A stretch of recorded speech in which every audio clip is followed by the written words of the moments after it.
do sit down. Well, welcome to this happy occasion. I'm trying to record it for someone. I think it might be working. Who knows? It's being recorded from the back. Is it? Yes. Oh, okay. In that case, right. Good evening. It's really a remarkable testimony to George Jeffreys that so many people turning out on a night like this. Well, not a winter night, but a night.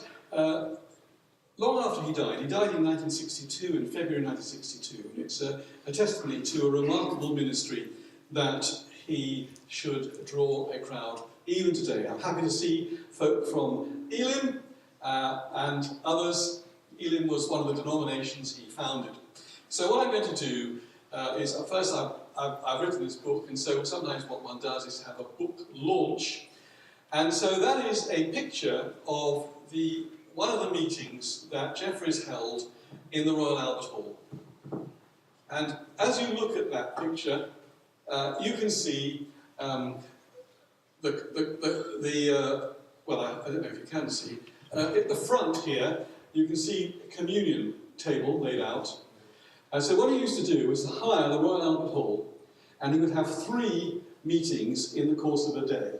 So he would have a healing meeting, he would have a communion service, and he would have a baptismal service. And so that is the communion service, and you can see the little communion cups are laid out. You can see the big organ of the Royal Albert Hall, which is where the banner is, foursquare on the Word of God. And the whole of the Albert Hall was filled. And he did that from 1927 right through until 1939. He filled the Royal Albert Hall every Easter time. So we've got that picture of that. And what I want to do this evening is I want to talk briefly about his life, and then I want to talk about 3 different topics. I can't sort of give you the story of the whole book that I've written, but at least I can give you kind of a sample of 3 of the topics, and then I'll talk about just how one got to get this book written. So we'll begin with his life, and I've got here a picture of the small house in Maesteg, Wales, where we think he was born. If this is not where he was born, it's where their family used to live just before he was born. But you can see it is a humble, terraced property. He's born in 1889, so 11 years before the turn of the century. And Maesteg is a coal mining area. It has an iron foundry there. His father works in the mining industry, as do at least 2 of his brothers. And the whole village is dependent upon the coal mines. And Jeffreys' father dies at the age of 47 of chronic bronchitis, but almost certainly brought on by the inhaling the coal dust. So Jeffreys is bereaved as a boy of 7. So he just is old enough to understand that his father has died, and to have some memories of him.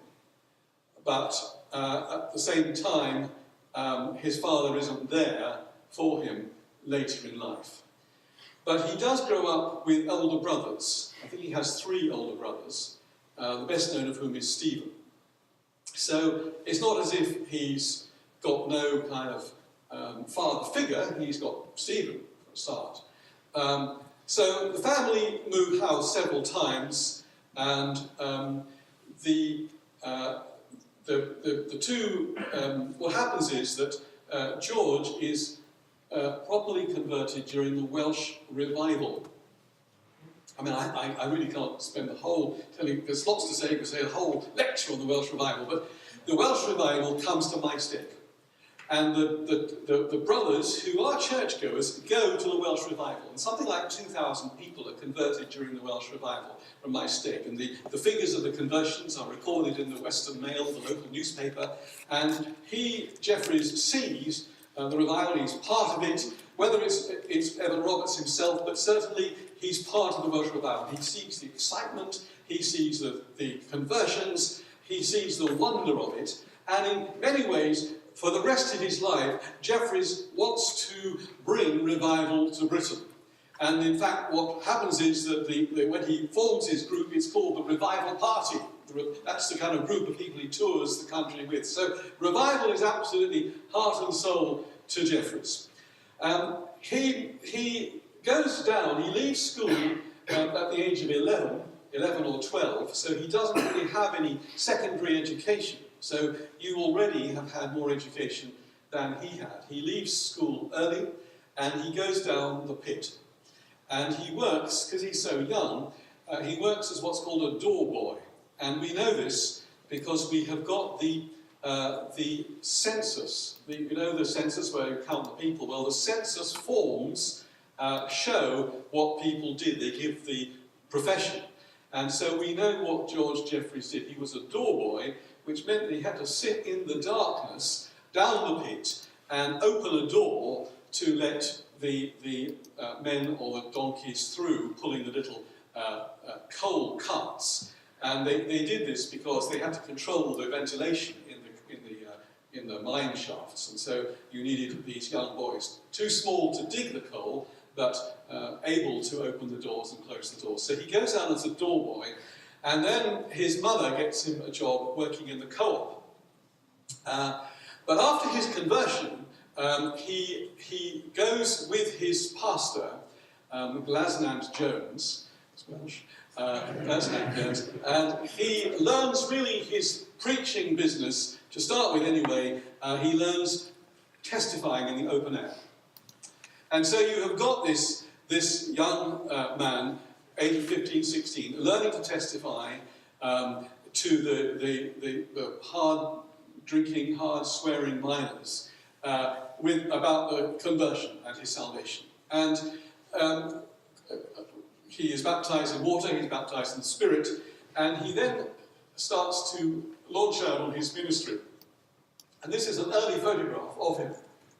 And this is, you can see this rather spindly looking young man with uncontrolled black hair on his head. And he's going to be preaching, and you can see he's going to preach on the second coming. Behold, I come quickly. So he's going to be preaching on the return of the Lord.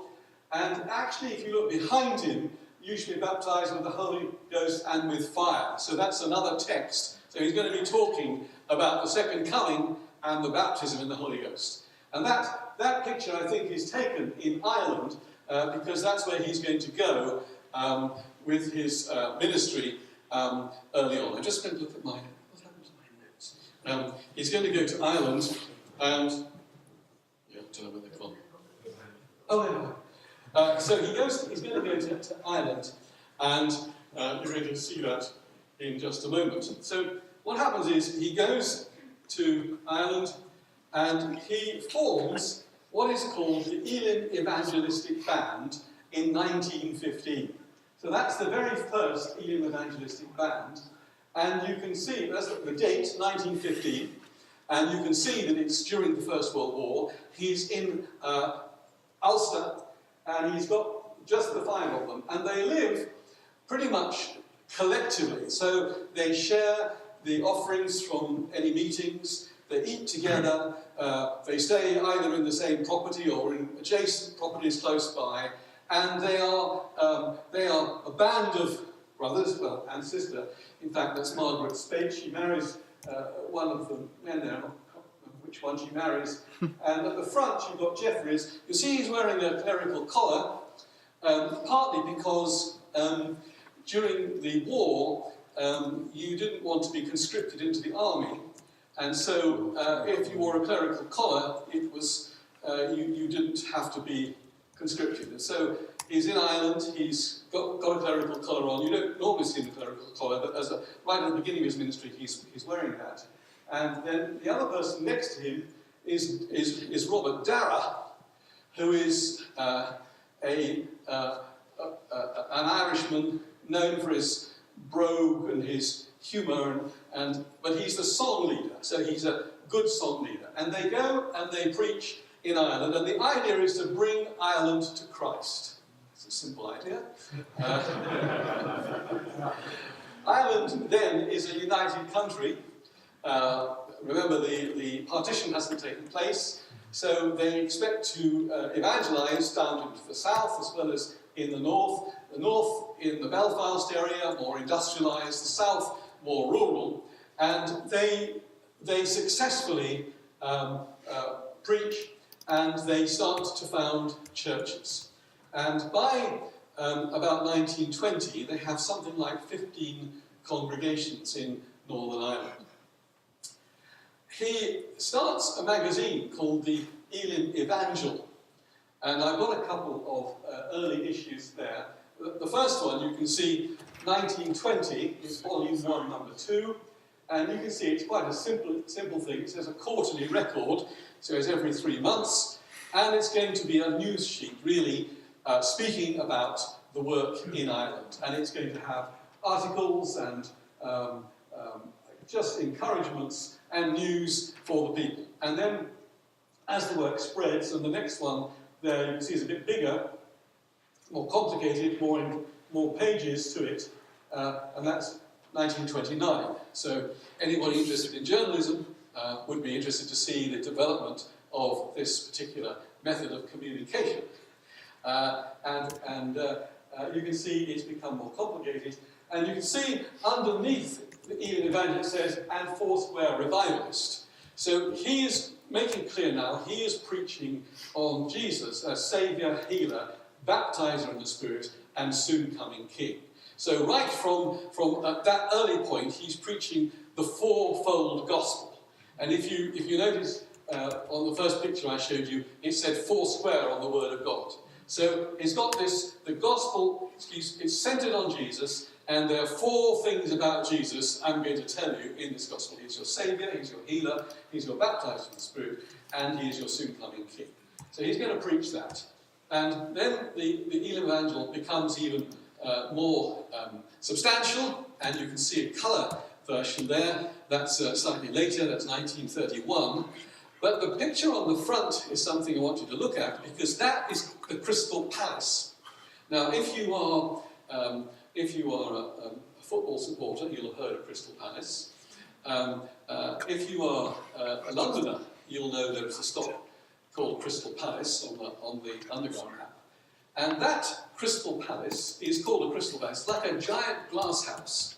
And you can see that building there, and it was actually erected in 1852, I think, for the Great Exhibition in the time of Queen Victoria, and then it's going to be taken down and reassembled in London, and it becomes a sort of display area and conference centre, and it can take 15,000 people, so it's even bigger than the Royal Albert Hall. And he hires the Crystal Palace, and people come by the trains, and he has a whole day. There are more than 20 separate rooms, there are lectures going on, Geoffrey's going to preach, there's singing going on, and you have a remarkable event. And it's really little known, and as I began to investigate the whole matter, I was absolutely amazed to discover that secular histories of the interwar period between 1918, when the First World War ended, and 1939, when the Second World War began, has really no reference to the revivalism that took place in Britain.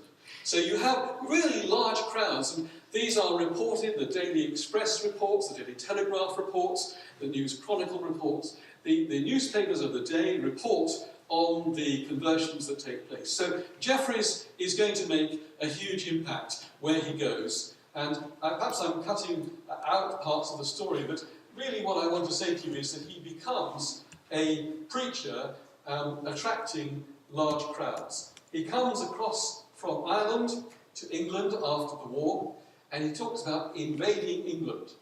And it's a remarkable story.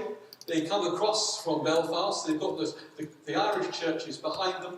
He's going to go into South London. He's going to seek to get a base. And so what they do, he's working, there's a man who works with him, a man called E.J. Phillips. And Phillips says to him, what we're going to do is we will hold meetings and we'll look for a building that we can rent with an option to buy. And so they find an old Methodist building with no congregation, just about struggling to keep open. And Jeffries and Phillips, they rent this building for about 6 weeks, and they hold meetings. And the first few meetings are pretty empty, sparsely populated, but then somebody is healed, and the meetings begin to pick up. And what they do, I mean, they work, these men. He's going to preach every night, probably for 6 weeks. He's going to preach twice, probably on a Wednesday, and hold a healing service on a Wednesday. And he'll have 2 services on the Sunday. So they're going to preach, and they eventually see enough converts from that campaign to establish a congregation. Wow. And they take up an offering, and the offering that they take up is sufficient either to buy the building outright, or at least get most of the building bought. So, in other words, we are seeing here a sustained effort. You see, but it's planned. They said, we will get a building that we can rent, and then with an option to buy. And that's the thing. So they buy it, there's land at the back, they can build some offices at the back, and they're up and running. So within really quite a short time in South London, they have a base. That's what they do. It's an extraordinary story. It's strategic, it's miraculous, and there's hard work. Well, perhaps this is the time to just play the first little clip. And just before you play, you'll hear the kind of musical Welsh voice here. And what you're hearing, I think, is a gramophone record. That's what we used to call MP3. And this is an older man, and he's just speaking for a kind of radio broadcast, I think. But here we are. Jesus said, "Whom do men say that I am?" Although it is almost 2,000 years since this question was put to the disciples at Caesarea Philippi, the issues involved in the answer are as great and as vital today. The people believed Jesus to be one of the prophets raised from the dead. In his preaching, he was like John the Baptist. In his prayer life, like Elijah.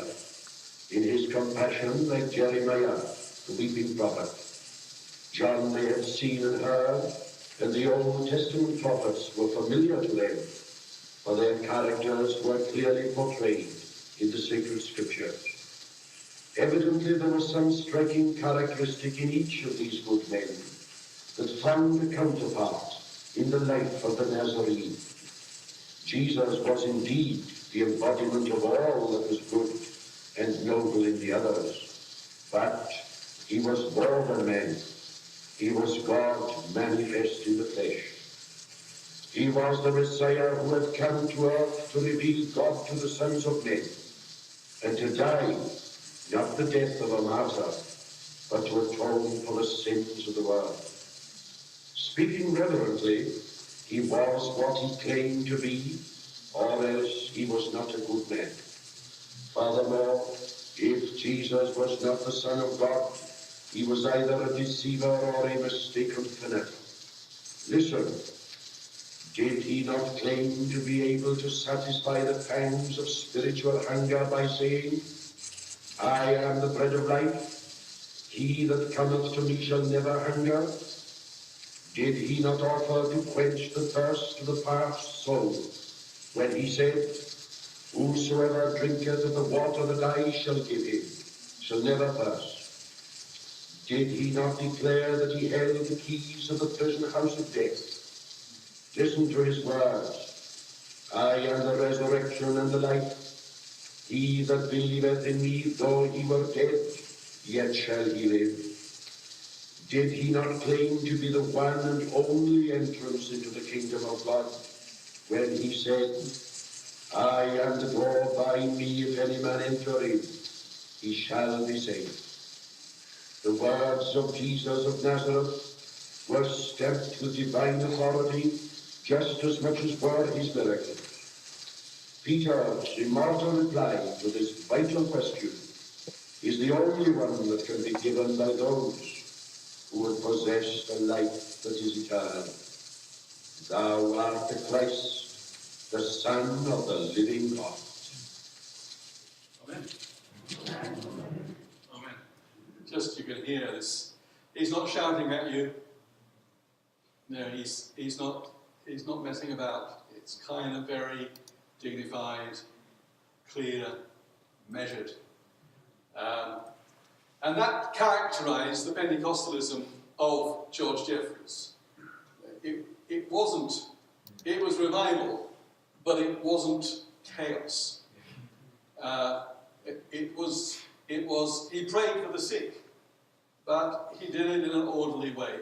Perhaps because he'd seen the Welsh revival, which was untidy, which was chaotic, and which in some senses swept through and then left not so many traces behind.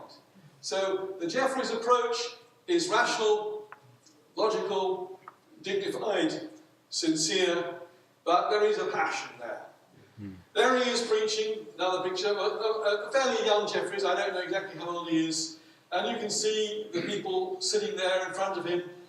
There's not a very splendid platform, and you can see some fairly rickety wooden chairs on the platform, and then you can see the people, there they are, the men, and of course the women wearing their hats. Today, it's the men who wear the hats. How times have changed.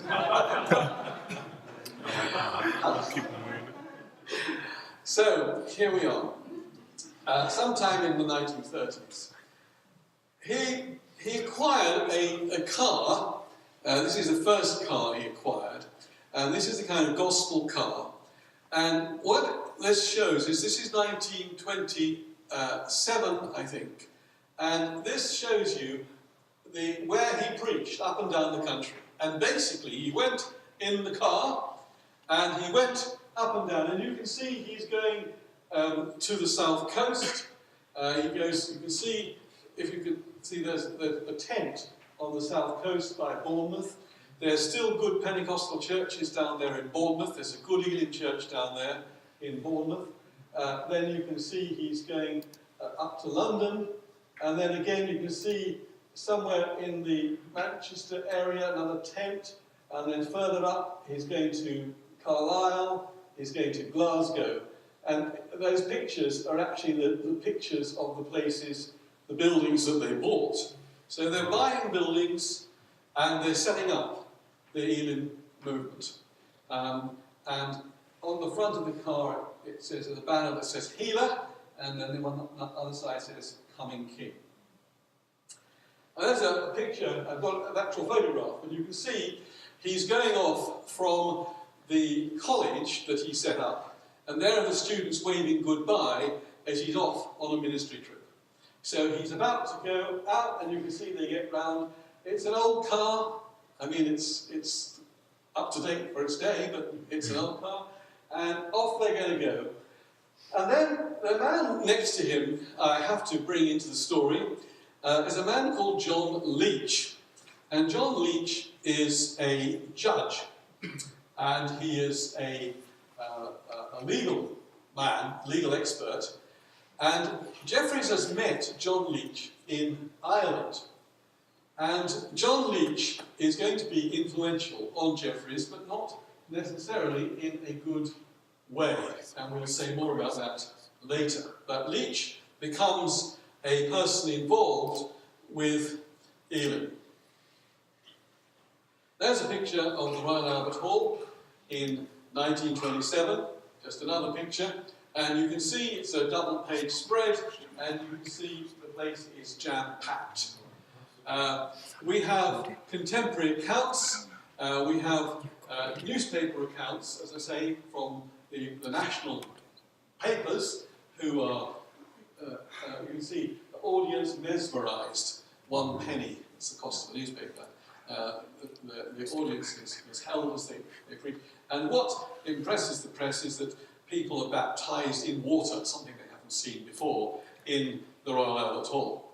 And then what happens is this occurs, this preaching in the Royal Albert Hall, and it is something which is also reported by a man called Ron Landau, who writes a book, and he is one of the few people to interview Jeffreys. And Ron Landau, he actually picks a number of well-known people in the 1930s, and he writes a chapter on each one. So the book is called God is My Adventure, and there is a chapter on George Jeffreys in the book. And Ron Landau recreates the sense of the day, what it was like to go to the Royal Albert Hall. And you can read it in the book that I've written. Elim is well organised. They get discounted tickets coming down from Ireland. People come from the Channel Islands. They get ferry crossings.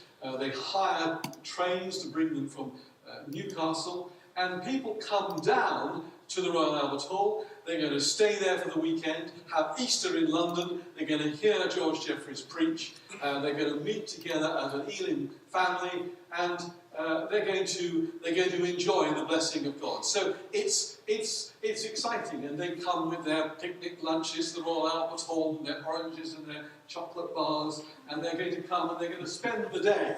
And you're going to hear the word of God going to be preached. They're going to sing in worship. The great organ is going to play. There's going to be a choir that sings. And there's going to be a touch of heaven for people. So the Royal Albert Hall is something really special for them. At the end of the year, in the Elim Evangel, Jeffreys wrote a kind of letter to the whole Elim movement and kind of reviewed the events of the year. He did that pretty much every year for a long time, and certainly when I wrote about it, I used to read the review of the year. In 1934, they changed the way in which Elim was run, and it's a kind of crucial moment. They signed something called the deed poll. Now there's a picture of Jeffreys, and you can see he's signing this document, which I'll tell you about in a moment. And I just want you to look at the person next to him. The person next to him, in a slightly old-fashioned collar. You can see he's got what's called a winged collar, with a sort of high collar and a tie. That is E.J. Phillips. Slightly old-fashioned. You see now George Jeffreys is not wearing a clerical collar. He's discarded that. And you can see he's sitting next to him. On his right-hand side is E.J. Phillips. And then sitting further round on the table is E.C.W. Bolton, who was the first person to write the story of Jeffreys' life in a book published in 1929. So, but this is the Elim executive. And what they did was they signed the deed poll, and this is the point that's going to be a point of contention, that all the buildings in Elim are really then part of Elim. So the actual buildings don't belong to the congregation, but they belong to the Elim Alliance Incorporated or something like that. They belong to a central body, but not to the individual congregation. And Jeffreys signs that in 1934, so that the buildings are within Elim. And, well, we can talk about that a little bit later. He continues to go up and down the country with the Revival Party. There's another photograph from the newspaper. You can see the Revival Party. There's Jeffreys and there are 4 others. So the person on the right there is Dara. I think that's, yes. And then below is the pianist, Albert Edzer. Albert Edzer, who is the pianist and chauffeur.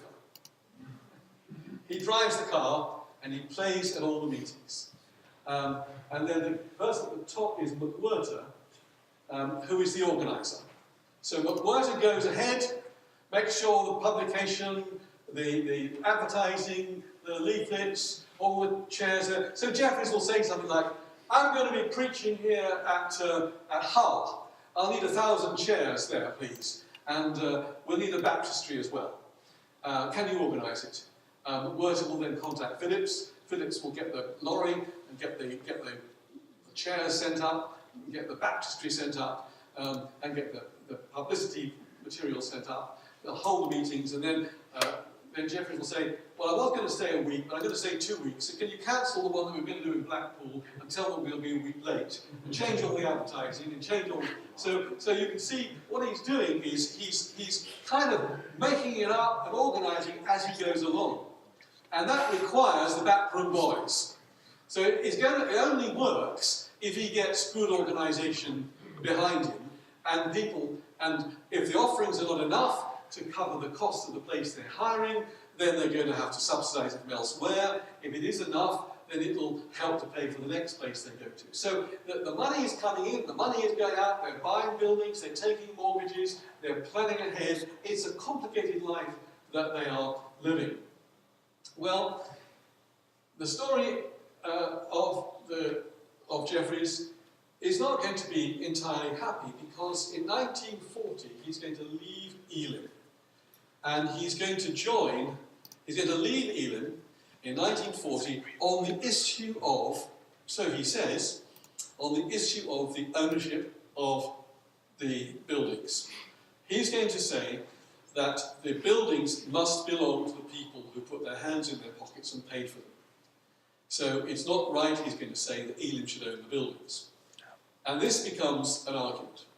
And Jeffries is saying, I'm standing for local church democracy and against Ealing. Now, that's why I showed you the picture, because it was Jeffries who set up, in 1934, 6 years ago, before, he set up the other system.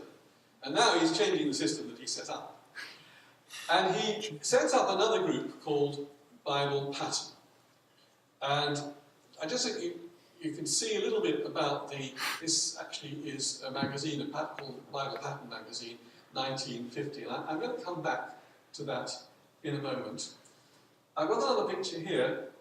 This is Jeffries preaching in 1955. So this is in Westminster Central Hall, again every Easter.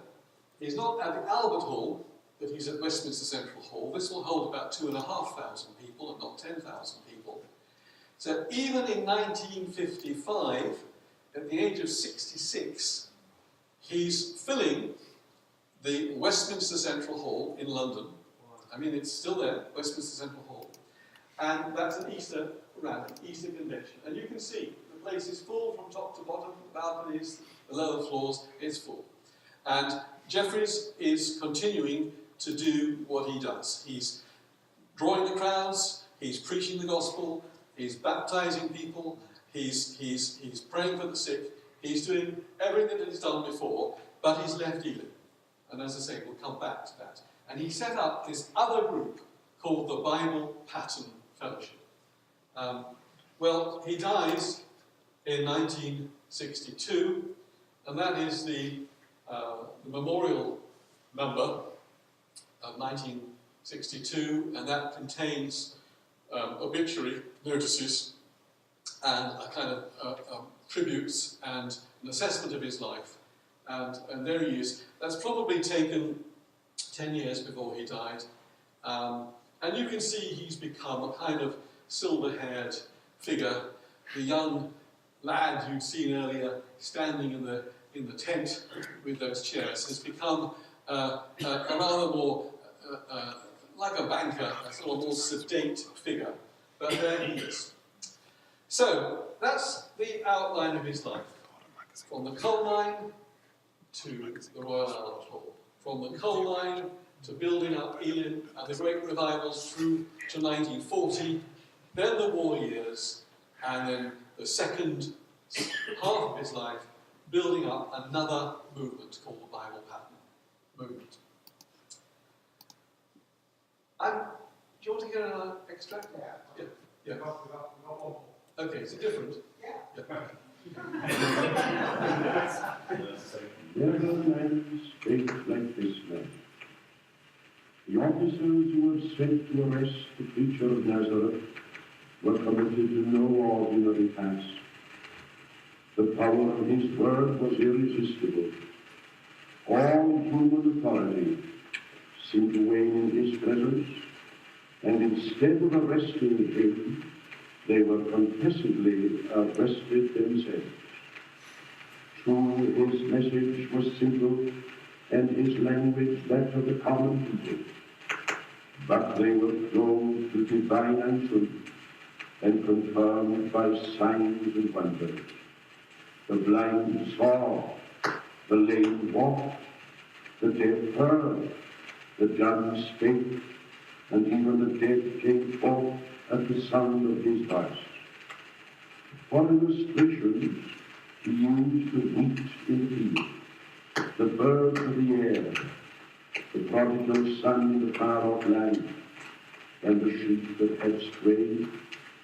Yea, they were drawn from every realm in order to reach the heart and mind of his hearers. The main purpose for which he had come into the world was that men might be saved, and he presented the way of salvation in various aspects. To one, salvation was likened to a gift, full and free, without money and without price. To another, as a well of living water springing up within that would never run dry. To a teacher in his world, he described it as a new birth, whereby a person becomes a partaker of divine nature. The one thing he definitely emphasized was the inability of men to save themselves. Jesus of Nazareth was cut off out of the land of the living, but his voice was not silenced. Mary heard it on the resurrection morning. Listen, I ascend unto my Father, and your Father, and to my God, and your God. And again the disciples heard it when he declared, Peace be unto you. Jesus still speaks. His voice is heard by the penitent today. Thy sins be forgiven. And also by the believer. I will never leave thee nor forsake thee. Just as clearly as it was when said of him, never man spake like this man.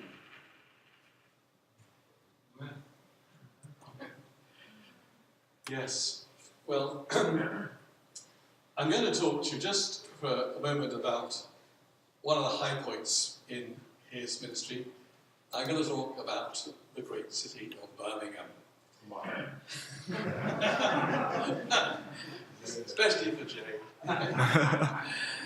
Birmingham is probably the apex, the high point of Geoffrey's ministry. In 1930, and you can see the date, he goes there in the 26th of March 1930, and he stays right through until the 9th of June. Originally, he goes to the Congregational Church in Steelhouse Street.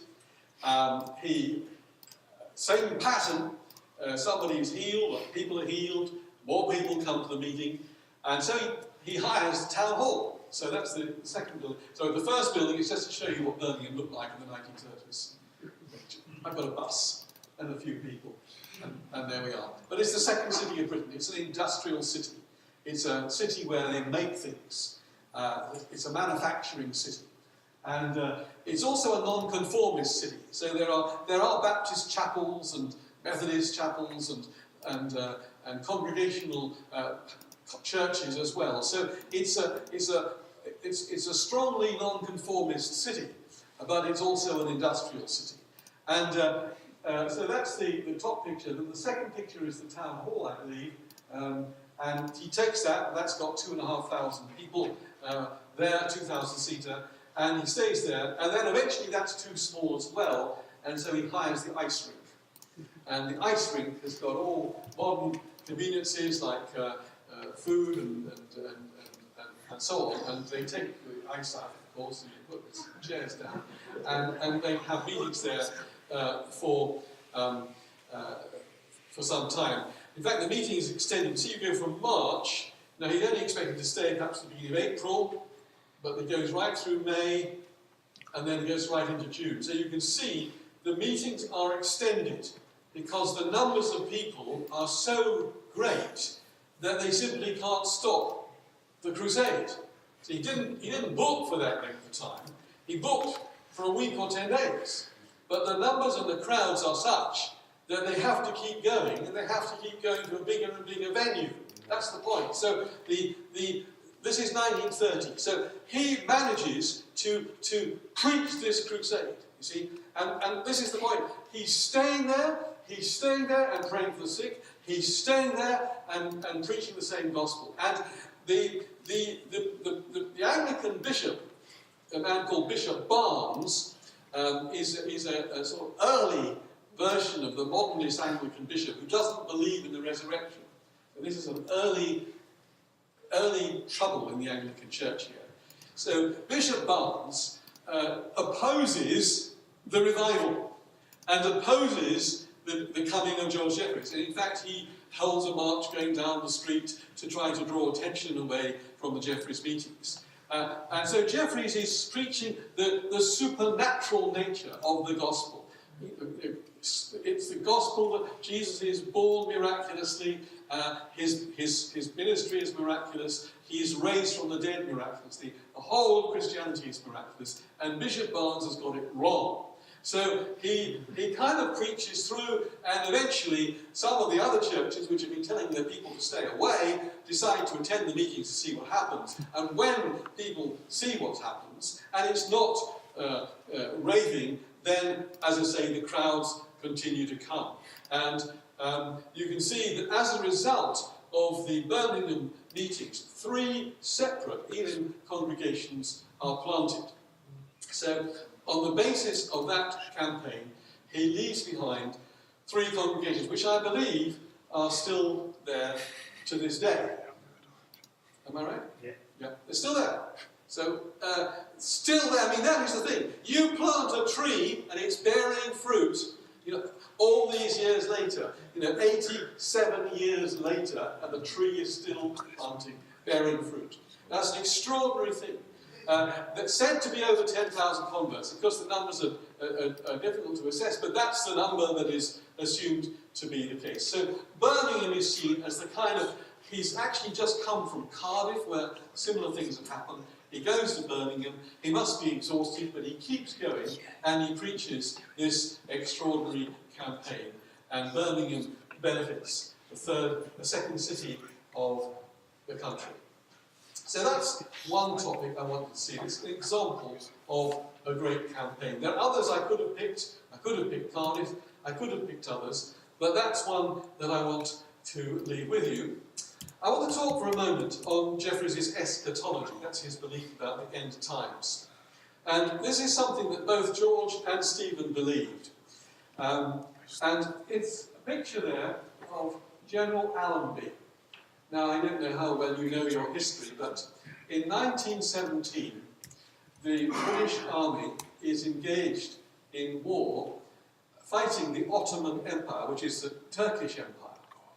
And the British troops, the British Expeditionary Force, take Jerusalem. They capture it. So Jerusalem has been under Islamic domination, because it's been in the Ottoman Empire. And under the British, it's released. And Allenby is a Christian. And Allenby, you can see in that picture, Allenby goes in as the conqueror of Jerusalem, but he dismounts. He goes in on foot. Because he says, there's only one person who deserves to go on horseback as the king of Jerusalem.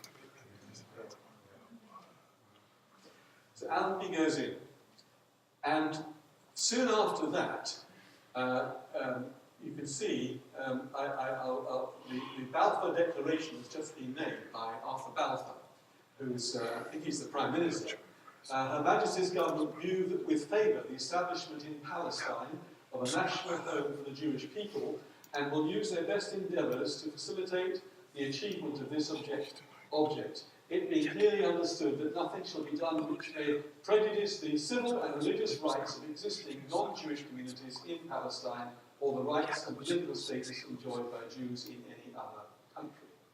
So this is going to be a statement that is going to lead to the founding of the State of Israel. And what happens is that the British have, from the United Nations, a mandate. A picture there, you can see that area is going to be administered by the British. So very astonishingly, from that time onward, for about 20 years, the British are in charge of Israel. It's part of the British Empire. It's under British governance. It's an extraordinary thing. Now, Jeffreys believed that prophecy had been fulfilled. And you can see the words of Jesus in Luke 21:24. Jerusalem will be trampled on by the Gentiles until the times of the Gentiles are fulfilled. So both Stephen and George believed that the second coming was going to occur imminently because the city of Jerusalem was now in the hands of the Jewish people. And you can read that verse. At that time they will see the Son of Man coming in a cloud with power and great glory. When these things begin to take place, stand up and lift up your heads, because your redemption is drawing near. So they believed, Jeffreys believed the second coming was imminent. And that actually informs his preaching of the second coming. So he preaches the second coming with passion and fervour, because he believes it really is coming close. Because Allenby's taken Jerusalem, Jerusalem is now within the British Empire, and so it's all coming together, and the pieces of the jigsaw are fitting together, and he's going to see and live to see the return of the Lord. So that's what he believes. So that explains why he preaches the second coming with such fervour. I've just got that other picture there. You can't see the picture at the top. The British Mandate begins. I don't know if you can recognise the man standing on the right-hand side. That's Winston Churchill. So Churchill is in Jerusalem at the time and sees the British Mandate take place. So Jeffreys' eschatology is an eschatology which anticipates the soon coming of the King. And he preaches that. In fact, Jeffreys goes to Israel in 1936 and he interviews people in Israel who said that they had seen the citizens of Jerusalem throw flowers onto the British troops to thank them for their liberation. Jeffreys believes that the British guns will defend Jerusalem against Gog and Magog in Ezekiel 37. So he has a real strong eschatological belief that Britain is playing a part to protect Israel. That leads me to say the third theme. Jeffreys gets involved in British Israel. Now this is where I guess all of us part company with Jeffreys. Jeffreys believed that the British people are descended from the 10 lost tribes of Israel. So he believed that his family roots came from the lost tribes, the 10 tribes that are taken into captivity by the Assyrians when Sennacherib comes down in 722. You'll remember that from your Old Testament studies. And he believes that those 10 tribes eventually made their way, would you believe it, to Wales. And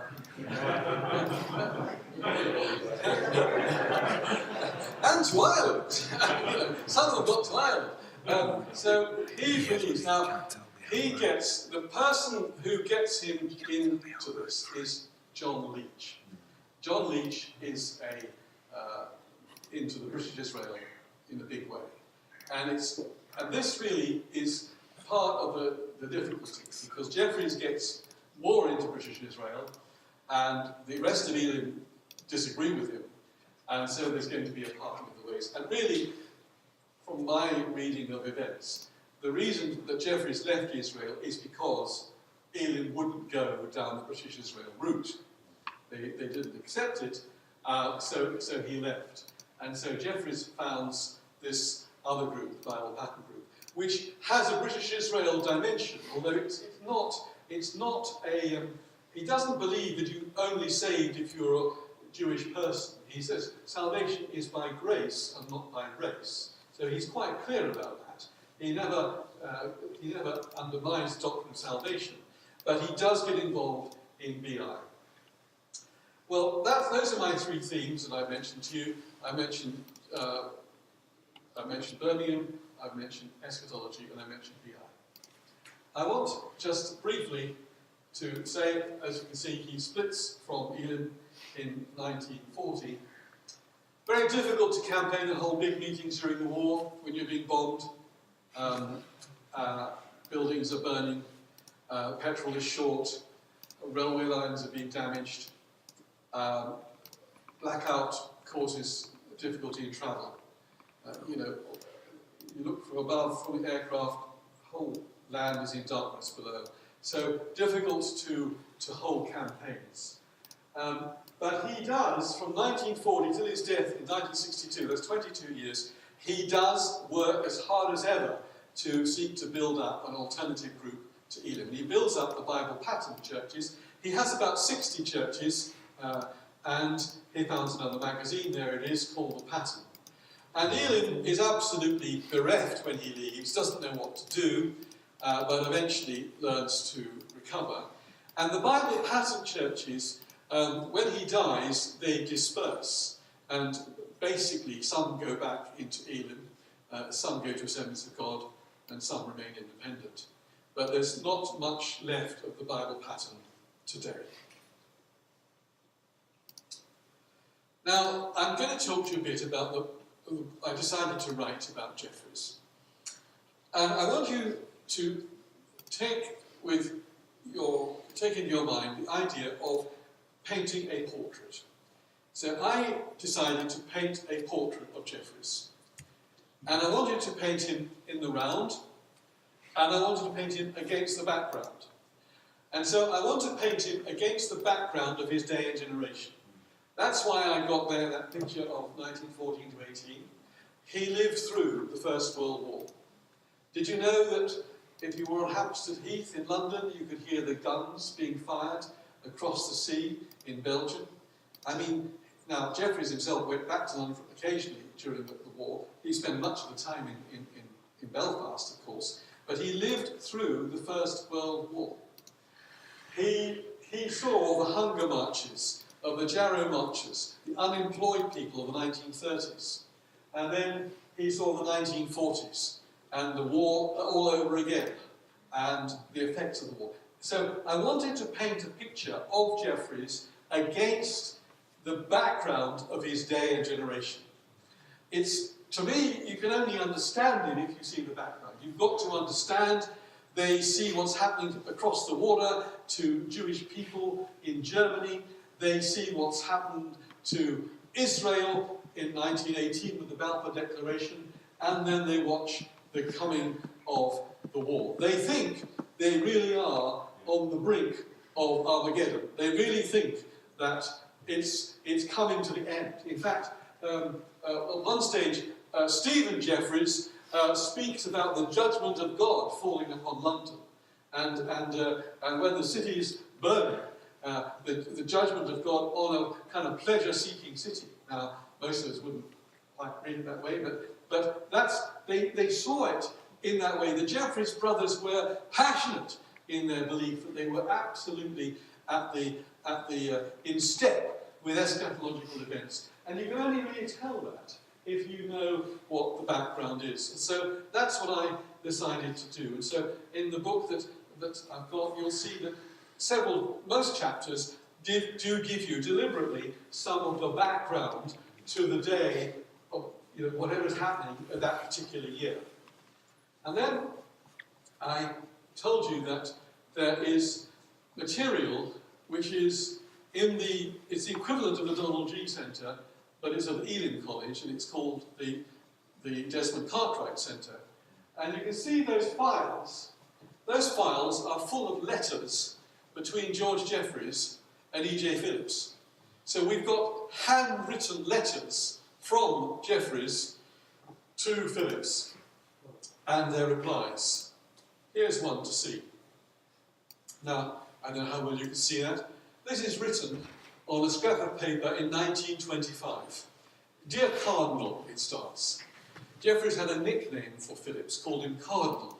He called him Cardinal because he'd once pastored in Armagh, which was a strongly Catholic area. So Jeffreys called Phillips Cardinal, and Phillips called Jeffreys Prince, short for principal. So the letters would go, Dear Cardinal, Dear Prince, Dear Cardinal, Dear Prince. So they're writing to each other, and you can see the letter. And, I won't read it to you, but, it's written in a scrap of paper. It's not fancy letter-headed paper. And it's written probably, in the afternoon before an evening service. He's got an exercise book. He's writing a letter. Sometimes he writes 2 letters a day to Phillips. And it's in the heat of campaign and in the heat of battle. And you can see he writes, it's just written. It's written with no crossings out. It's straight from the heart. And if you read the letters, you will see that he's able to think of 6 things at once. Because he's thinking of what he's going to preach, but he's also thinking of how am I going to pay for this, and what am I going to do next week, and can you make sure there's a pastor for that congregation over there, and so on. He's thinking of all these different things. And then there's another letter there, again a sort of scrappier one as well, and then a bit of signature at the bottom, GK, and bits and pieces at the end. And then I've got another one there, just to see similar examples of his writing these letters, and I read them. And if you read the book, you'll see I've referenced the book, so you can see the correspondence and what he's talking about and what concerns him, what worries him, and he's worried about his brother, and he's worried about the cost of the meetings, and he's worried about what he's going to do next, and so on. And the letters are going backwards and forwards, and Phillips is replying. And here is one of the replies from Phillips, and you can see the replies from Phillips are typed. So this is what's called a carbon copy. So there's the top copy would have gone to Jeffreys, and then the office copy is the carbon copy, and that's in the files. So we have got the correspondence between the 2 men, backwards and forwards, as they wrote to each other. And I read the letters, and I sought to understand exactly what was going on in the back office, as well as out there on the campaign trail. So I sought to understand and paint a picture and tell the story. When he left Ealing, you can see you then end up publishing pamphlets because he's arguing with Ealing about the buildings and so on and how he wants it organised. And there are further arguments about it, which you can read in the book. Not particularly edifying, but at least it shows you some of the background history to what was happening. And I wanted to include everything, good and bad, so that's what I did. And then here are the notes of a speech made by Phillips in 1934, and you can see what he's saying. And then I'm really going to say this, and this is my last slide before we have some questions. I want to say that we have to serve our generation. David served his generation. Phillips served his generation. Jeffreys served his generation. I want to say to you, you must serve your generation. Yeah. I'm older than you. I've done my best to serve my generation. but it's for you to serve your generation. I noticed that David left behind materials for the temple. All the gold captured from the Philistines, the Amorites, the Moabites, the Hittites, the Jebusites, and left behind for the adornment of the temple. And there is something that one seeks to hand on to the next generation, a heritage. For me, there is the handing on of a literary heritage. You know, Paul handed on letters. He handed on churches. He founded the church in Ephesus, still there 400 years later. Because we know that because the Council of Ephesus took place. So a church, but there's a literary heritage as well. And some of us, we can only manage the literary heritage. So I'm handing on to you a literary heritage. I'm handing on to you the story of the man who did great things. And I hope that he will inspire you by what he did, his labour, his determination, his vigour, the criticism he put up with, the difficulties he overcame, many of the mistakes he made, but yet he carried on. He was leading people to Christ right towards the end of his life.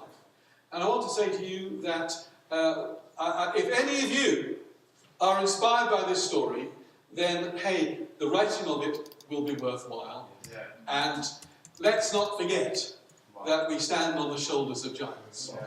Amen, and God bless you.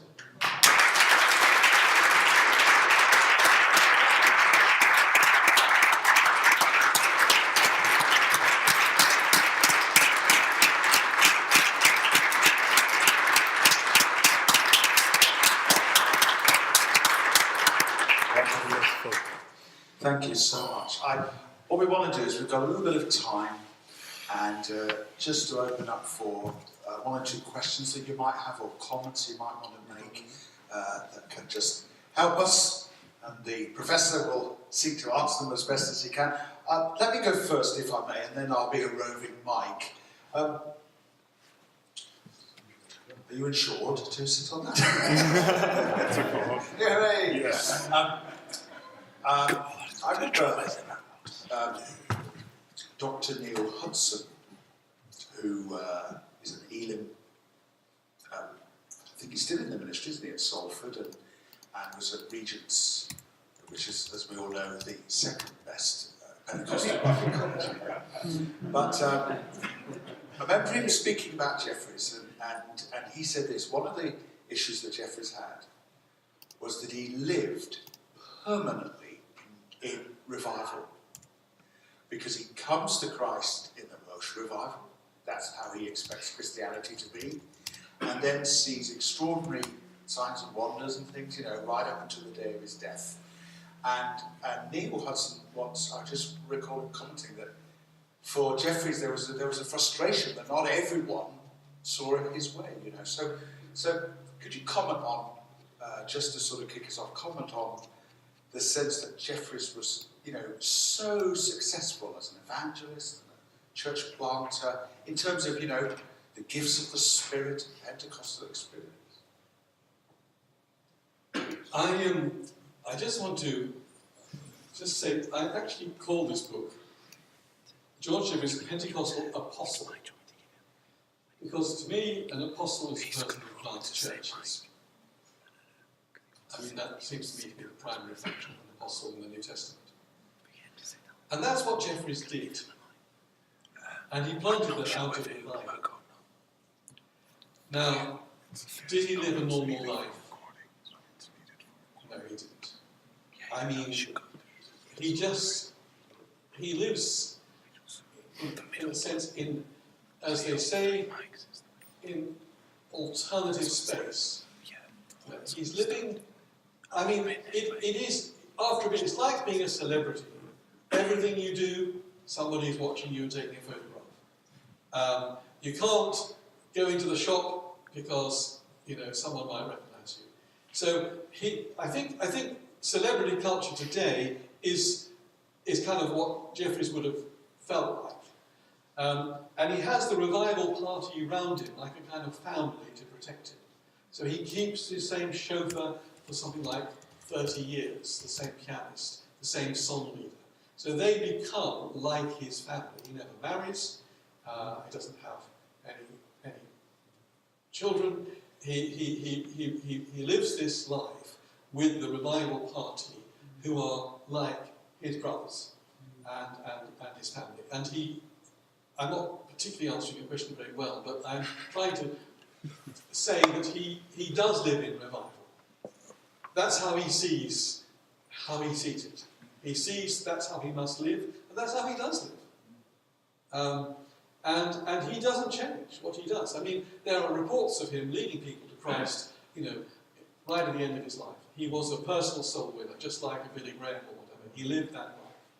And he didn't live the life of sort of switching off and going to a football match and so on. He was always doing the work.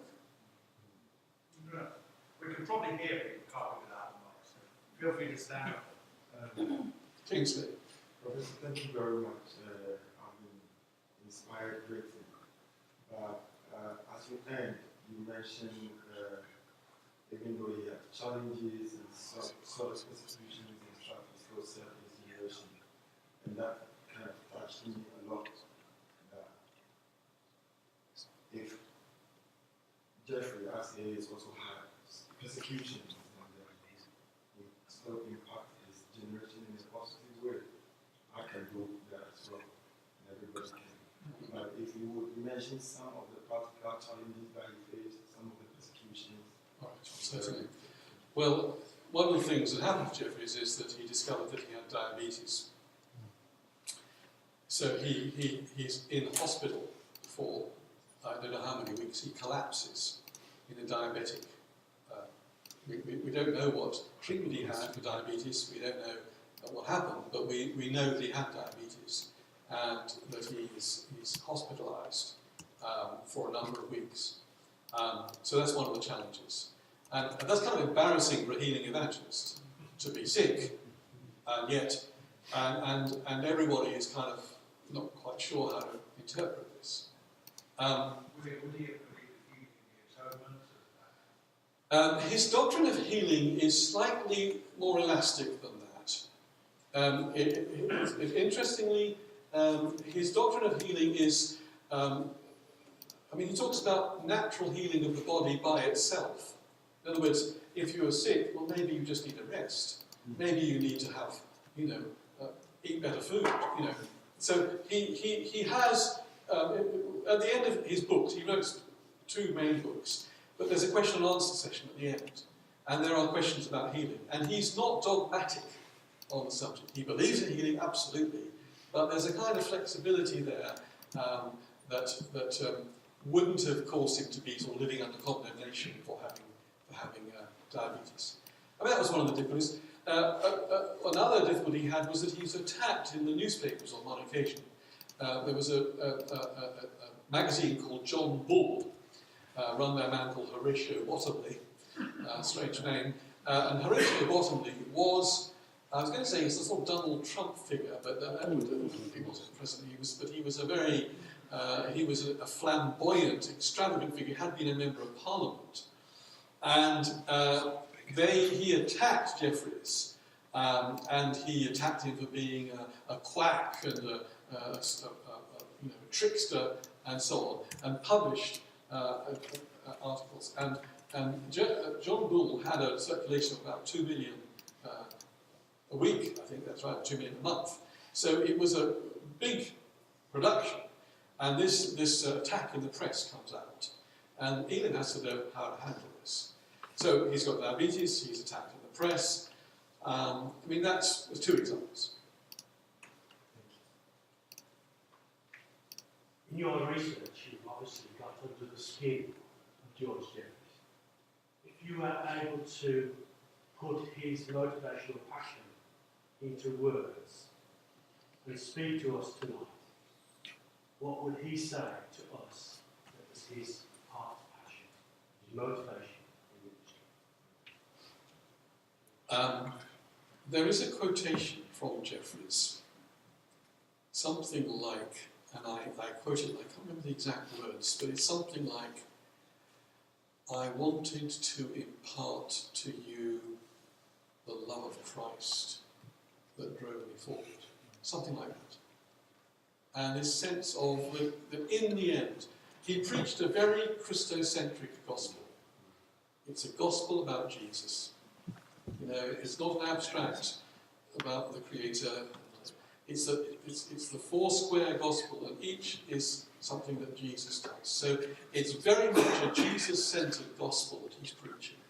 And so it is the love of Christ in his heart, communicating that love to other people.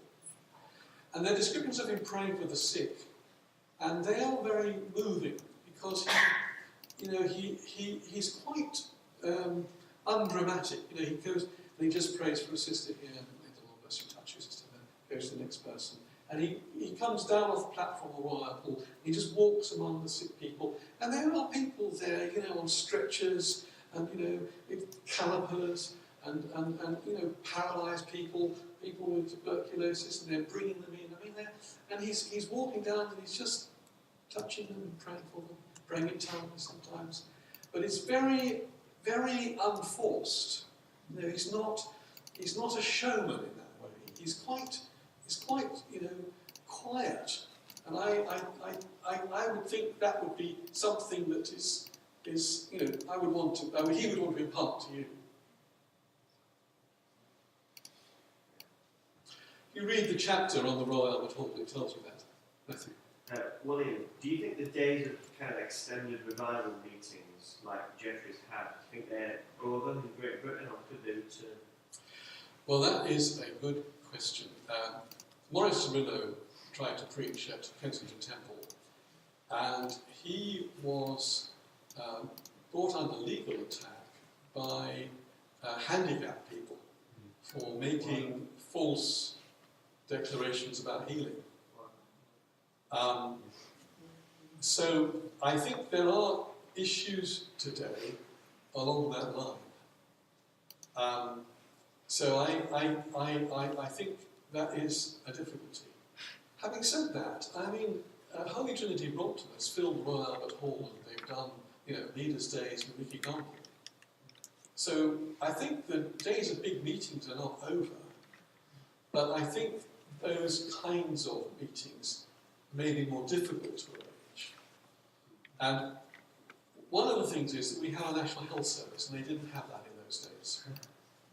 So, you know, people run to the A&E department. But you didn't do that then. Where did you go? So, you know, a preacher comes on, and preaching Christ as healer, you know, there is a desire to get it from God. So I think the National Health Service, in a sense, has made healing evangelism more difficult. I would be loath to think it's over, because, you know, I believe that people are saved by the preaching of the gospel.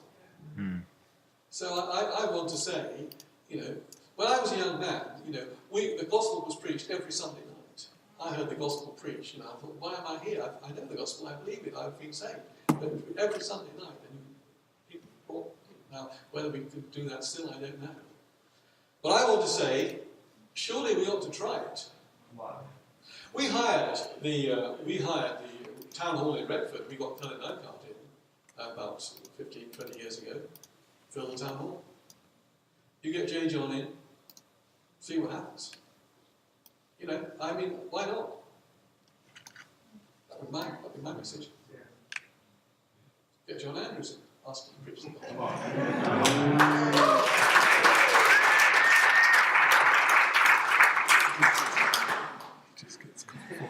We have an Irish voice rather than a Welsh voice. Just one little. Isn't there a story of a very old George Jeffries meeting a very young Reinhard Bonnke? I've told the story in the book, and yes, you're quite right.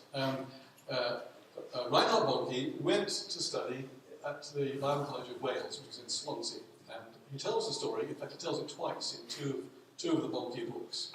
And he's walking around London, and he comes across a house in South London, And I think it says on the side, George Jeffreys, the evangelist, lives here, or something like that. And he goes up to the front door and he knocks on the door. And there's a housekeeper there, a lady housekeeper, who says, no, Mr. Jeffreys is not available. And the voice, from inside says, send him in. So Bonky goes in and he prays.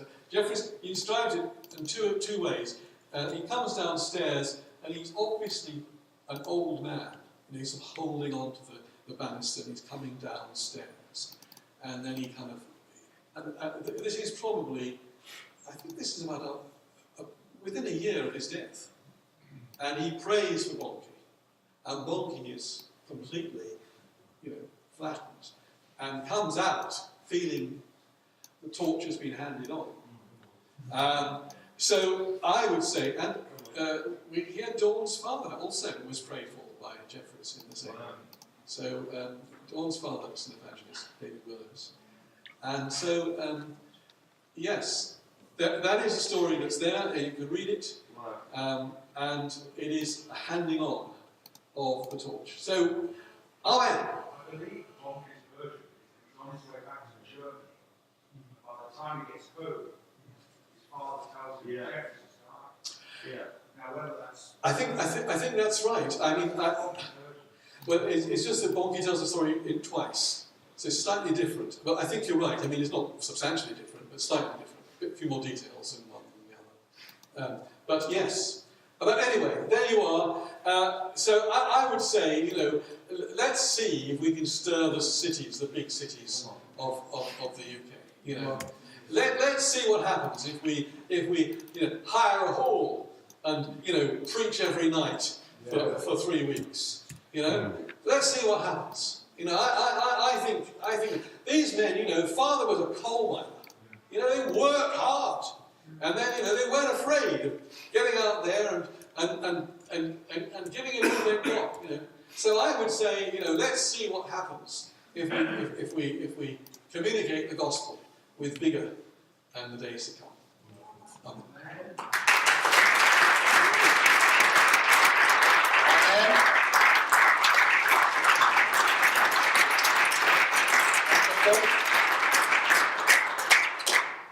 So another great writer once wrote this: "And when I came to you, brothers, I did not come proclaiming to you the testimony of God with lofty speech or wisdom.